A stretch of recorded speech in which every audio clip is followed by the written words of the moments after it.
Hey guys, Josh Graston from Team No Excuses coming to you on behalf of DietsAndReview.com for the official Money Hungry Episode 2 recap.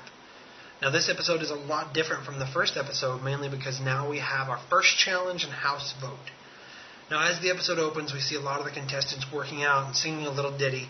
Now this is going to be a pretty common sight on this season, because since it's reality TV, you're not actually allowed to play any music that's copyrighted. So the contestants in this house kind of took it upon themselves to make up their own soundtrack as we went along. You know, as the show opens, we hear about how everybody's getting along and how everything's going great and there's a lot of camaraderie. And it's almost like foreshadowing, because next thing you know, we're at our first challenge. Now, Dan Cortese explains to us that the way the challenges works is this. The team that wins the challenge will be deemed the big heavies for the week. Now, the big heavies have immunity, as well as having the ability to give one other team in the house immunity. The team, however, that loses, comes in last in the challenge, is automatically on the chopping block.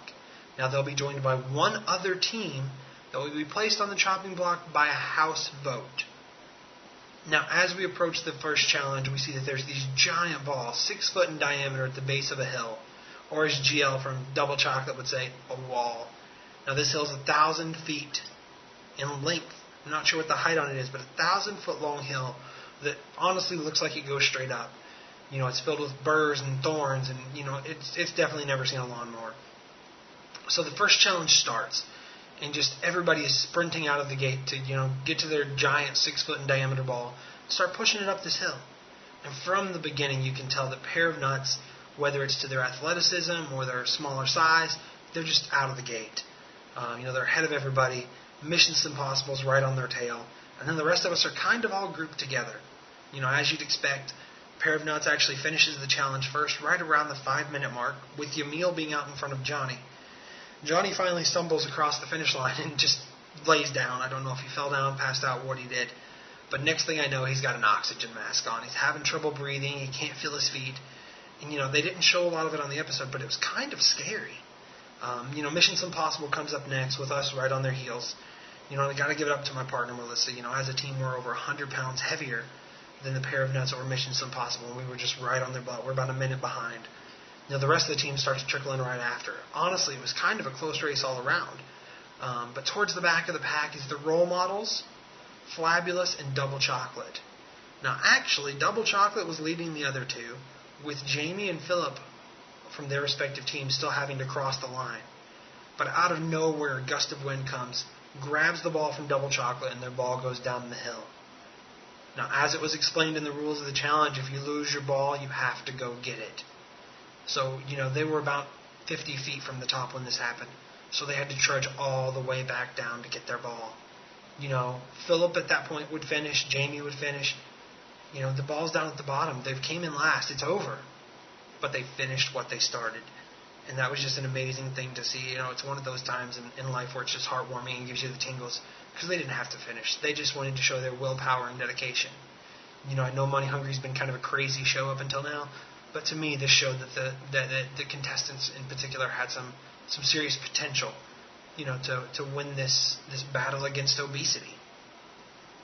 You know, after the challenge, though, Double Chocolate's on the bottom, on the chopping block, and everybody's mind turns to the house vote. You know, we get back to the house, and everyone starts to kind of scheme and plot and ploy. You know, one of the big things in the house is that a lot of people, you know, whether deservedly or not, were annoyed with Jamie. You know, a lot of people thought she was fake, or they were tired of her dancing, or some people actually even resorted to personal insults, which I really don't think are called for. But, you know, to each their own. You know, we find out that Shantae's husband's grandmother passed away. That's kind of a mouthful. And next thing we know, Jamie is in the hot tub trying to strategize. And this to me just threw me off. I think this was her worst decision in the game. She gets in the hot tub with a Pair of Nuts and the regulators, and by the looks of it, tries to flirt with them, and then finds out that each one is taken in one way or another, whether, you know, it's Johnny saying, you know, I'm married and Yamil has a girlfriend, or Dave being like, I'm married too. Honestly, I kind of think this was dubbed in later. Either way, it was just a hilarious clip. Next, they kind of touch on a storyline that involves me directly, and that is that I had a slight crush on Jamie in the game. You know, I want to say outright it didn't affect anything I did strategically. I said from the beginning I walked in that house that I was going to play the game strategically. And what I saw happening was that the house was teaming up against somebody that I didn't see as a threat. And so I saw a perfect opportunity. Why don't I get some teams together and try and take out somebody I do see as a threat? And to me, the team that was on my ass the entire time of the challenge was the grading curves. Literally, they were on my heels with their giant 6-foot ball for most of that challenge. And so, I approached a couple of other teams to see if we could sway some votes. Jamie did as well. The problem is Jamie's not that good at strategy, and so it kind of blew up into a big house meeting where teams basically told Jamie to her face that they were voting for her and that they didn't want her there, and that they had ill feelings. I think that Melissa and I were doing that one thing that you do on a fat show while that was going on. Oh yeah, working out. So we weren't there for that specific drama. But so we all get together for the house vote. Dan asks the pair of nuts if they've decided to award immunity to anybody. And sure enough, they decided to give it to the team that came in second place, which would be Mission Impossible. Now, up next is the house vote, and the way that it works is each team goes into the kitchen. And in the kitchen is going to be plates with a food item on each, in this case an apple. So to cast your vote as a team, you would grab the apple of the team that you wanted to vote for and bite their apple. Now this is the team you want to place on the chopping block. Now not everybody's votes are shown here, but it's pretty obvious even from what they do show that the vote is going to be closer than people are imagining in the house. We cut to the weigh-in, and first up is the pair of nuts. Since they have immunity, they lose 4 pounds. I'm not saying that this was a gameplay move, but I think it's pretty obvious, especially when up next is Mission Impossible, the team they granted immunity to, which only loses 1 pound. I think it's a pretty wise decision. I don't know if it's something I could ever do, but it's a great way to ensure that when you do need to lose the weight that you can pull a bigger number on the scale. Up next is the team that came in last in the challenge, Double Chocolate. They lose 2.51%. And now we have the rest of the teams. We have 8 teams left to weigh in, but only one of them is actually at risk of going home. And so the teams start to weigh in, and one by one we find out they're safe until we come down to the final 2 teams remaining. We come down to grading curves and role models. Dan Cortese calls up the grading curves up on the scale, and before they weigh in, he tells us one team received 5 votes, one team received 6. And what happens next is what I can only describe as a holy beep fest. As we see a clip of each one of the teams saying holy beep over and over, because nobody, at least nobody on that side of the table, expected for the vote to happen the way that it did. We find out that the vote is 6-5, but we don't know who's in danger. Grading Curves weighs in.